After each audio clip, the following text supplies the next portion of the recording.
अफसार साहब, 380 अरब रुपए की बिजली चोरी, 2.5 ट्रिलियन से कुछ ज्यादा रुपए के गर्दिशी कर्जे, सरकारी मुलाजमीन के लिए 34 करोड़ यूनिट मुफ्त बिजली, इस सब की जिम्मेदार IMF तो नहीं है। ये अवाम को कम से कम समझ आ गया है। ये जो हमारे यहाँ के मामलात हैं, हुक्मरान जो वादे जो बातें करके आते हैं, ना उसका विजन रखते हैं, ना वो डिलीवर कर पाते हैं। क्या एक बार फिर हुक्मरान या शराफिया आवाम को धोखा देने में कामयाब हो जाएंगे, इतनी सी बात करके कि किस्तें कर दी जाएं बिल की, गुजार दिया जाए वक्त को, या आवाम ने तय कर लिया है कि चीज़ों को दुरुस्ती की तरफ लेकर जाना है, आवाम बढ़ पाएगी आगे? अवाम कहाँ बढ़ पाएगी। ये तो ऐसे खामखा में हसन निसार साहब ने 2 शेर सुनाए हैं। शायर तो रोमांटिक्स होते हैं, 3 बल्कि 3 शायरों का जिक्र किया उन्होंने। शायर रोमांटिक्स होते हैं, ऐसी बातें किताबों में और लाइब्रेरियों में। हाँ, वो मैं तीनों की बात की है। आप देखें ना, अब आप जज्बाती हो रहे हैं तो कोई मसला नहीं, मैं तो उनकी बात की है। मैं पिक चूज नहीं करता हसन निसार साहब। मैं एवन फील्ड का और सरे का जिक्र करूंगा और मैं गोल्फ क्लब का भी जिक्र करूंगा। मतलब सिर्फ ये है रहमान में और शैतान में पिक एंड चूज होता है, और मुर्दे हैं जो जज्बाती नहीं होते। करना रहमान और शैतान का फैसला मैंने या आपने नहीं करना, तारीख ने करना है।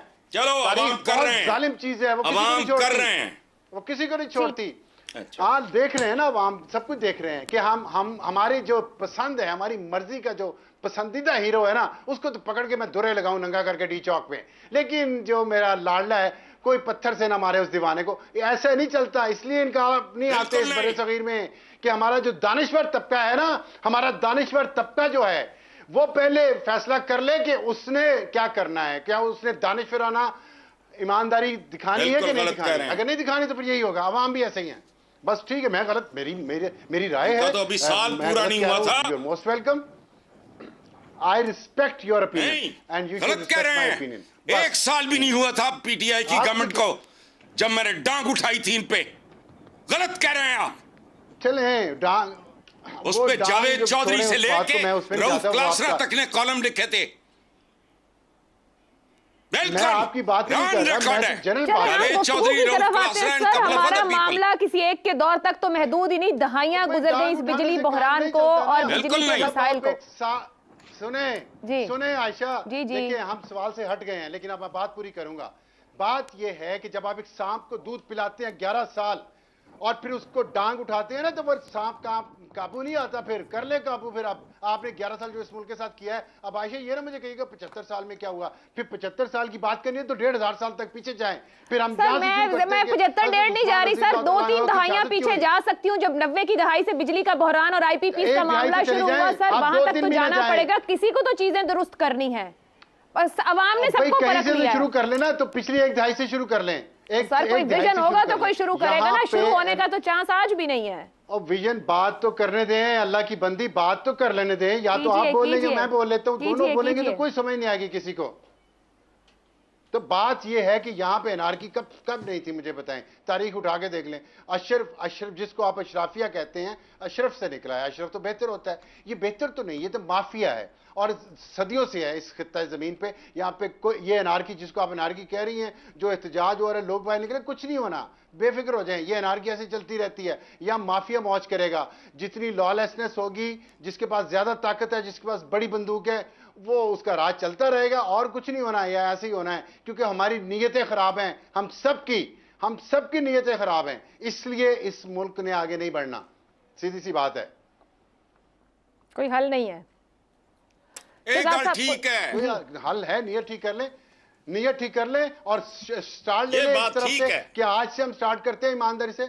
वो आप आज शहजाद साहब वो आज कभी आएगी जब नीयत हम कह देंगे कि नीयत ठीक है। क्योंकि मैं तो ये कहूंगी सब हुकूमतें आवाम ने भुगत ली हैं, अरबों के कर्जे हैं। किसी इदारे का हाथ लगा के देख लें, सरकारी इदारों के जो हालात हैं, मतलब है दुरुस्त लगता है कि अनगवर्नेबल मामलात हैं, कोई इनका हल नहीं है। तो आवाम रो पीट के चुप होकर बैठ जाएगी, कुछ नहीं और इससे आगे। देखिए अशराफिया जब तक जज्बात के अंदर इतनी ज़्यादा ढल जाएगी जिस तरीके से कि हमें नज़र आ रहा है, तो फिर अशराफिया के होश और हवास तो वैसे ही उड़े हुए हैं। वो तो नहीं समझ पाएंगे मसला क्या है और इसका हल कैसे तलाश करना है। तो मैं ये दोनों से गुजारिश करूंगा, और ख़ासतौर पे अफसार साहब से, जो कि फ़र्ज़ और सुन्नत दोनों अदा करते हैं, कि भाई थोड़ा सा जरा हौसले के साथ बात करें। मेरा ख्याल में जो शेर अगर हसन साहब ने पढ़े हैं तो उनको भी मान लेना चाहिए, और जब सार साहब का गुस्सा है उसको भी मान लेना चाहिए। लेकिन आगे चलते हैं। देखिए बात यह, आपने कहा हल नहीं है, हल है, इन दोनों के बीच में चॉइस दिया आपने। हल है या हल नहीं है, हल ढूंढना पड़ेगा। वक्त आन गया है कि हल ढूंढिए। अगर हल नहीं ढूंढेंगे तो ये जो असदहा अब जो अनलीश हुआ है ये आपको बहा के ले जाएगा। और मैं अशराफिया से, वो सारे डॉक्ट्रिन वाले और नन डॉक्ट्रिन वाले और जनरल जिलानी से शुरू किए हुए, देखिए 70-71 मेरी उम्र हो गई, 30 साल का मैं था जब नवाज शरीफ साहब ने सियासत शुरू की थी। अब मैं 71 का हो गया, वो 30 साल से लेकर अभी भी माशाल्लाह वजीर आजम और वजीर पता नहीं क्या क्या वजीर बनने के चक्कर में। तो 40-41 साल में किसी को खड़े होकर अपनी जिम्मेदारी कबूल करनी पड़ेगी ना। ये तो नहीं कह सकते कि अच्छा एक लाडला है या कोई लाडला है, पता नहीं यहां कौन किस किस का लाडला है, उसको छोड़ दीजिए। देखिए बात बुनियाद मसला क्या है। मसला ये, आपके पास 4 मसले हैं इस वक्त, 3 मसले बड़े। पहली बात, आपने ऐसे मुआहदे किए जिसका आपके पास कोई हल नहीं है। किसने किए? मैंने तो अभी ये पिछले 2-4 दिन में सुना कि 1993 में ये बेनजीर भुट्टो की हुकूमत थी, जब ये पहले आरपीपी के और आईपीपी के मुआहदे हुए, उस वक्त के मुआहदे थे, शोर मचा। उसके ऊपर फिर आगे आएगा 2008 का मामला, उसमें आरपीपी का मसला शुरू हुआ, फिर पीपल्स पार्टी की गवर्नमेंट। फिर 2013 में जब आए और नवाज शरीफ साहब ने उस वक्त आवाज उठाई थी, उन्होंने कहा था ये जो आप मुआहदे कर रहे हैं हमें मार देंगे। 2013 में आ गए, फिर उस वक्त तक नवाज शरीफ साहब भी समझ गए थे कि ये मुआहदे कहीं नहीं जाने वाले, जो कर गए सो कर गए। ये पावर प्लांट भी इनके, ये मुआहदे भी इनके, ये फायदे भी इनके, ये डॉलर भी इनके। तो 2013 में वो भी चुप करके लाइन में लग गए। आते ही इसहाक डार साहब ने क्या किया, 500 अरब की पेमेंट कर दी। किस किस को की? अब उसको ढूंढते रहे कि वो 500 अरब किसको पे किए। पहले शायद हफ्ते के अंदर अंदर हैरान परेशान पाकिस्तान रह गया।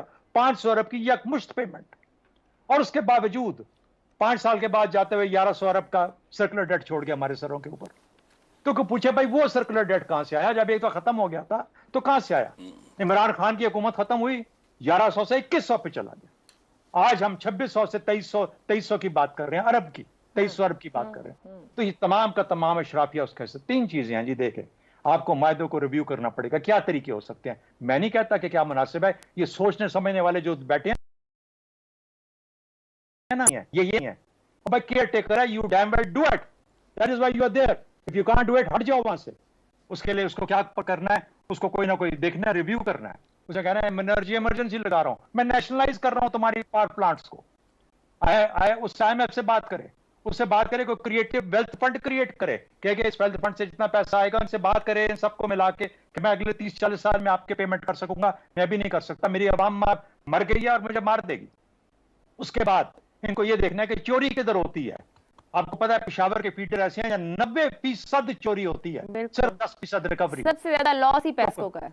तो आप मुझे बताइए, ये जो आपने बताया इतने यूनिट जो मुफ्त बैठे खा रहे हैं सारे, ये मुफ्त खोरे, मुझे पता है कहां कहां बैठे हैं, कौन कौन है, इनसे पेमेंट करवाएं, वरना ये बहा के ले जाएंगे आपकी हर चीज को।